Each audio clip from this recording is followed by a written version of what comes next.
வணக்கம். இது என் வழி இயற்கை வழி. நான் உங்கள் ராஜமுரளி. இப்போ நம்ம மஞ்சளை வச்சு எப்படி முக அழகை பாதுகாக்கிறதுன்னு பார்க்கலாம். கஸ்தூரி மஞ்சள் தூள் 2 டீஸ்பூன் எடுத்துக்கோங்க.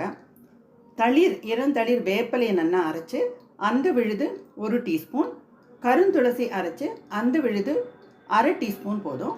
இது 3ஐயும் நல்லா கலக்கிறதுக்கு கொஞ்சம் பால் கலந்து நல்ல கொஞ்சம் டைல்யூட் பண்ணிவிட்டு அதை முகத்தில் கழுத்து வரைக்கும் போட்டு ஒரு 5லேருந்து 10 நிமிஷம் கழித்து நீங்கள் ஒரு வார்ம் வாட்டரில் வாஷ் பண்ணி உங்கள் முகத்தை பார்த்தா மென்மையான மஞ்சள் நிறமான முகம் உங்களுக்கு கிடைக்கும்.